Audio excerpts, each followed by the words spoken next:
நாளை மறுநாள் நடைபெற இருக்கக்கூடிய தவேக தோழமை கட்சிகளுடைய கூட்டத்தில் கலந்து கொள்வதற்காக வைகோவுக்கு அழைப்பு விடுக்கப்பட்டிருக்கிறது. அது மட்டும் இல்லாமல் இந்த கூட்டத்தில் கலந்து கொள்வதற்காக IUML தலைவர் காதர் மொய்தீனுக்கும் அழைப்பு விடுக்கப்பட்டிருக்கிறது. அமைச்சர்கள் ஆனந்த் ஆதவர்ஜுனா ஆகிய இருவரும் நேரில் சென்று இது தொடர்பான அழைப்பை விடுத்த காட்சிகளை தற்போது நாம திரையில் பார்த்து கொண்டிருக்கிறோம். நாளை மறுநாள் தவேக தோழமை கட்சிகளுடைய கூட்டம் நடைபெற இருக்கிறது. இதற்கான அழைப்புகள் விடுக்கப்பட்டு வருகிறது. அந்த வகையில் தற்போது வைகோவுக்கும் IUML தலைவர் காதர் மொய்தீன் அவர்களுக்கும் அமைச்சர்கள் ஆனந்த் ஆதவர்ஜுனா நேரில் போய் இந்த அழைப்பை விடுத்திருக்காங்க. நேற்று நாம் பார்த்து விசிக தலைவர் திருமாவளவனுக்கு அழைப்பானது விடுக்கப்பட்டிருந்தது. அந்த வகையில் இன்னைக்கு வைகோவுக்கும் காதர் மொய்தீன் அவர்களுக்கும் நேரில் போய் அழைப்பு விடுத்திருக்கின்றனர் அமைச்சர்கள் ஆனந்த் மற்றும் ஆதவர்ஜுனா அவர்கள். அது தொடர்பான புகைப்படங்களையும் வீடியோவும் நம்ம திரையில் பார்த்துட்டு இருக்கோம்.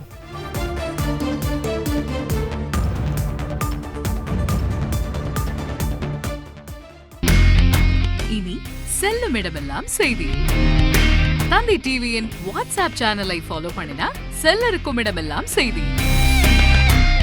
இதோ QR கோட் இப்பவே ஸ்கேன் பண்ணுங்க, ஃபாலோ பண்ணுங்க.